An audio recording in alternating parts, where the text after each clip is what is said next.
Good afternoon, guys! Na-late na kami nagising ni King, kaya good afternoon na kasi alas 12 na, guys. No? Anyway, mag-ano tayo. Kaya na-late kami ng gising kasi nga, Saturday today, walang pasok si King. Kaya talagang nagising kami siguro mga 9 o'clock, no? Tapos, yun, nag-stay kami sa bed, ganun. Gusto kami ni King. Naglaro-laro muna ng iPad niya, ganun. Before kami nagbumaba dito. At saka yung off din ni Mister.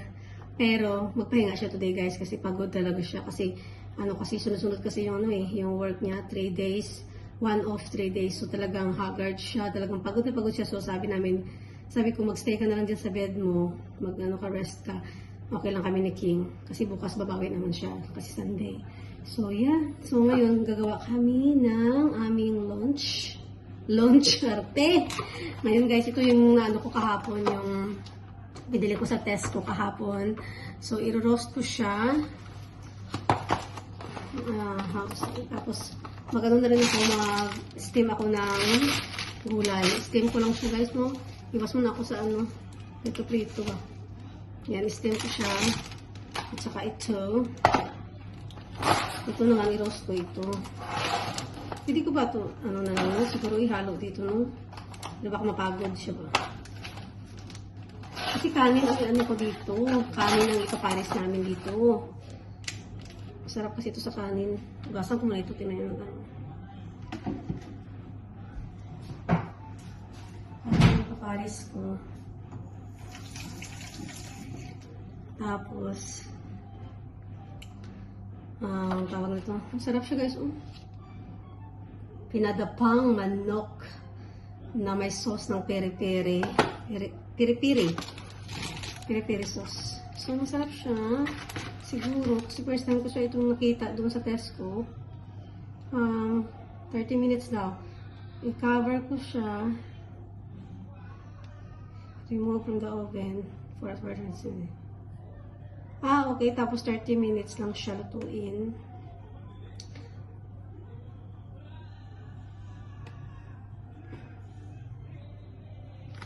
Okay. So, takpan na natin siya. Tapos ilagay na natin siya sa oven. Takpan doon yung manok. Takpan natin siya. Tapos,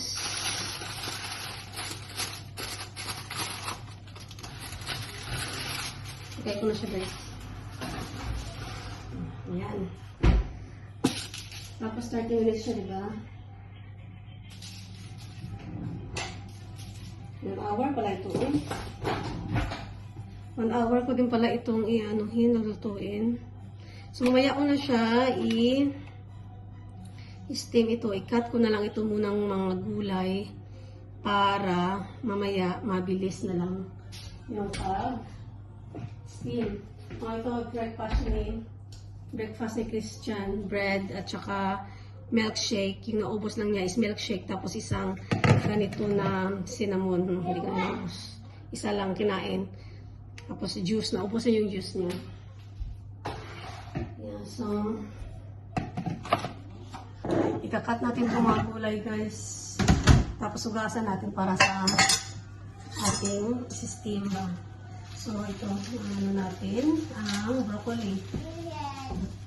Kasi si Christian, si King, kanina, nagpupok siya. Tapos sabi niya, Mami, may dugo na yung niya, pupo. So sabi ko, kulang ka sa gulay. Sabi ko, tapos kain na kasi ng sweets ba. Constipated siya. So, bigyan natin siya ng gulay. Talagang guys, talagang complain siya na may dugo daw yung pupo. So, yeah, ito na, kinakat ko na siya, guys. Lagay ko siya dito, tapos paugasan natin.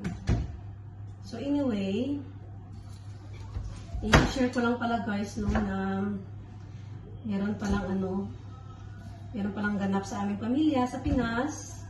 Yung kapatid pala ng papa ko, guys, namatay na siya. Matanda naman siya, guys. Siguro mga 82. Wala na, guys, na namatay na siya. At nilibing na siya nung Friday. Pero yeah, ang pumunta doon is yung papa ko, mama ko, at mga kapatid ko pumunta doon. Yeah, so ganun. May mga ganap talaga na ganun. Hindi natin masasabi yung panahon.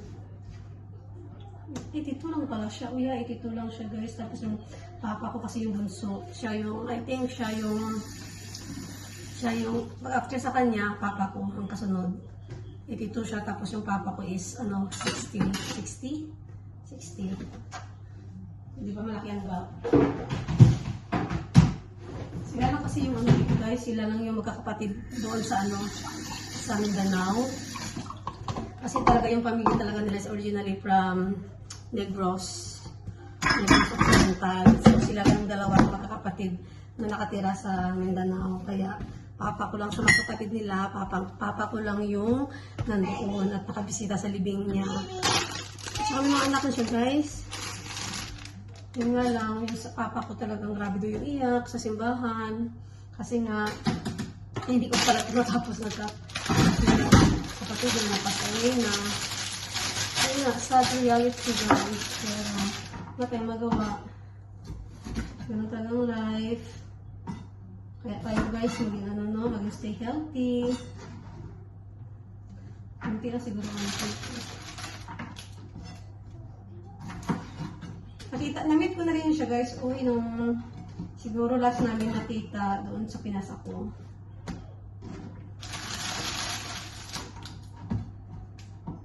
Sad lang.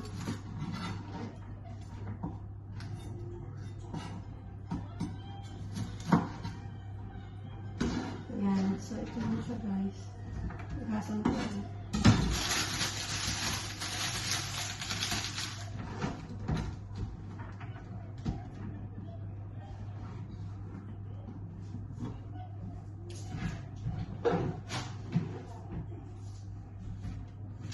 Ayan siya. Hugasan natin.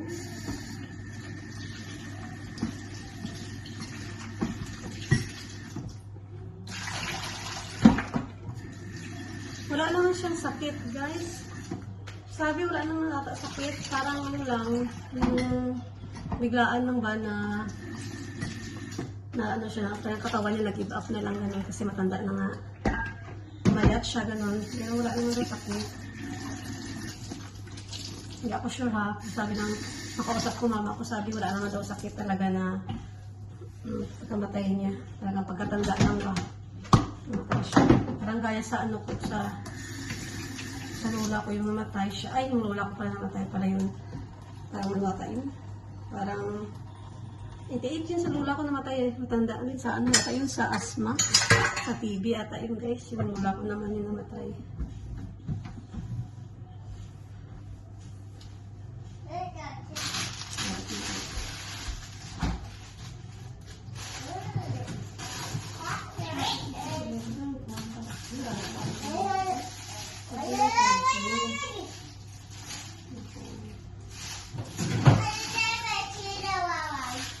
Ito guys, ano siya? 13 ng April. Hindi na ito siya pwede. Sira na ito. Ito yung 29. Baka pwede pa. Lutuin ko na lang siya kasi 29 tama na ito. Sa atin guys, wala naman expired yun, diba? Ito try ko na lang. Ito sa atin ko na ito. Sayang. Sayang yung mga pagkain, ba? Nakalimutan ko kasi siya pag nilagay ko doon sa sa fridge, sa ref, doon sa vegetables chiller lang. Doon sa sa mga gulay na mga drawer. Minsan nakakalimutan kong buksan, hindi ko na naluluto, nasira, sayang. Nakal pa naman, £1.30. Doon sa binibilan namin sa Tesco, £1.30 yung presyo. Ito yung sauce pala niya sa peri-peri. So, pag 30 minutes yan, saka ko na ito pag nag-ring 30 minutes na, bakit 2 minutes lang? 30 minutes? Ay, hindi ko siya shucks. Yung ganap guys ha. Chill lang kami today ni Christian. Say hi, tita. Say hi, tita. Wala na. Ganyan siya pag kasapin mo siya, yung energy niya. Ganyan. So, yan guys. Ito yung outfit natin for today. Buntis outfit. Guys, malaki na talaga yung ano natin guys po. Yan. Malaki na si baby. Yes, so...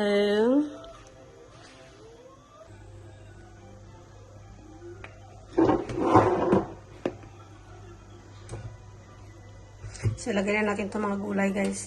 I'm not sure kung kasya itong mga gulay, pero ipagkasyahin natin. For the healthy, for the go. For healthy, ah. Diba? Kasya yan.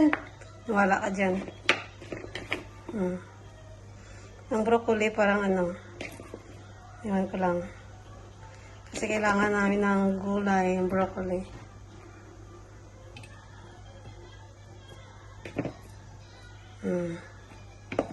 Kasya yan. Kasyahin. Mag-ano man na yun siya guys, no? Magkupos man na siya, no? Liliit naman yan sila mamaya. So, yes. That's it. What happened to Christian today? What happened? What we gonna do, Christian? Parang naboring na siya ba? What you want to do today?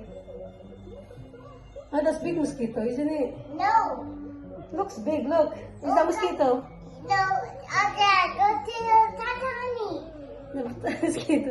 That's big one. No, tiny. Is it tiny? Yeah, Is that mosquito or a grasshopper? Gitto. Mosquito. What Gitto? I think it's a butterfly. No, It's Gitto. mosquito. What Gitto? Kitla ka, King. Kitla ka. Gitto eat sweet blood. Yeah. Mosquito sucking blood, isn't it? Of animals and humans. Is a mosquito eating grass? No. Really? No. Oh, wow. I don't know that. Only blood, look. It's coming. Ah, the mosquito is following them. Ay. Hi. Narito na kami guys, no? Pag walang pasok si Christian, chill na kami dito sa bahay. Yung mga labahan ko guys, marami ako mong labahan. Siguro isang basket na puno na din. Pero sa Monday ko pa yung lalabahan para isahan. Kasi nga nagpapahinga yung father girl niya. So, kailangan bigyan namin siya ng peace of mind, whatsoever, something like that. Para hindi siya mapagod din dito kahit dito sa bahay makapagpahinga siya. So, Monday na ako mag-start ng washing at kasi parang makulimlim din today, parang hindi mainit today. So, sa Monday na. Okay. Hala, look at that. Is it dead?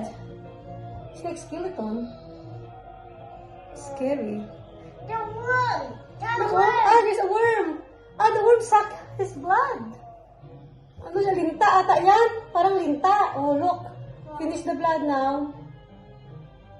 Takot naman. The worm. What? What's that, Bobby? The worm. Linta. We call it linta in Philippines. Yung ano guys ba, yung linta na yung sa sapa nga, sa river. No way, it's the Yeah, worm. there's a worm in the water that's sucking a blood. And it's hard to remove. Once it's in your skin, it's hard to remove.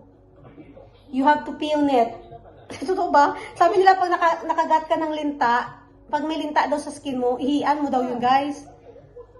Paano mo ihian yung sa kamay? Mag-ihi ka muna tapos ihian mo sa kamay, ganun. So far, di pa ako nakaranas nun ha, na nalintaan. Yeah. Another one. Are you hungry now? Are you hungry? Why are you running? Why are you running? Oh my God, there's a dinosaur again. Ilabas ko muna ito si Christian, guys.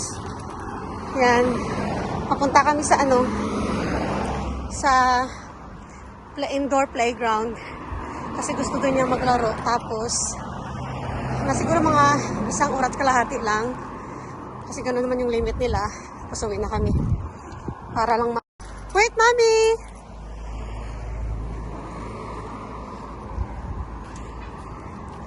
Christian! Wala na, doon na siya sa malayo. Hindi naman yan siya tumatakbo sa daanan eh. Diyan na yan siya sa tabi. Marunong na yan siya, oy. 4 years old na. So, yeah. Nakaintindi na yan si Christian. Get tired? Get tired? I'm thirsty. I think we're going into that house soon. Like very soon. Where's Christian? Is it Christian there? Where are you? I can see you.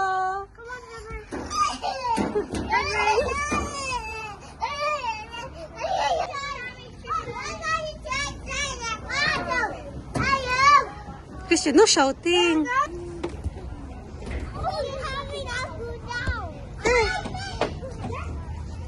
You can climb again.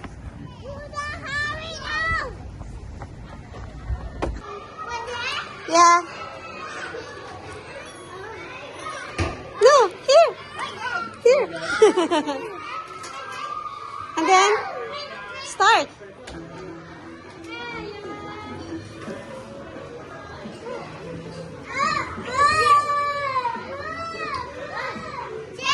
Yeah, wait. It's choosing. Which one though?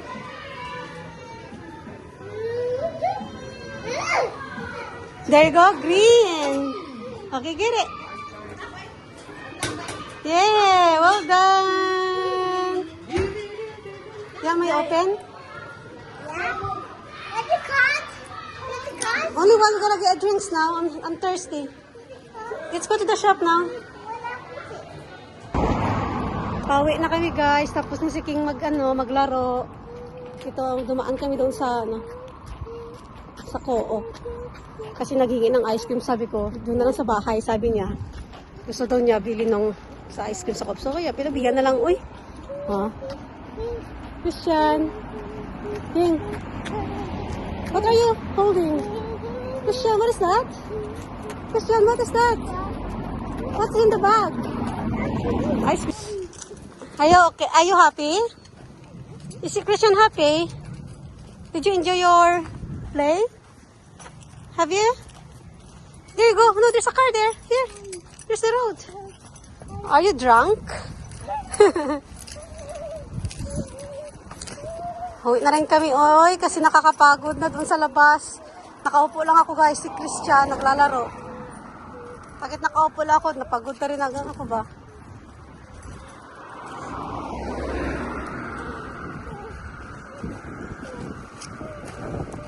Yan yung bata, oh. May may plastic na dala-dala.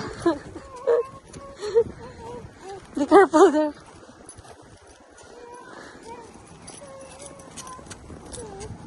Sarap ng araw, no? Sana laging ganito ba? Wala ng winter. Kasi ang sarap talaga ng laging may araw. Ganito lang, nako. Saya-saya.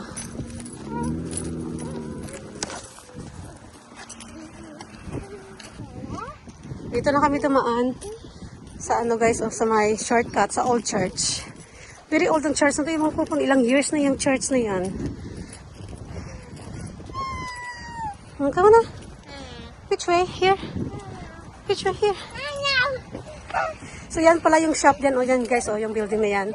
Dyan yung Asian shop. Dyan kami bumibili ng mga karne, yung mga gulay kapag gusto ko magpakbet. Dyan lahat.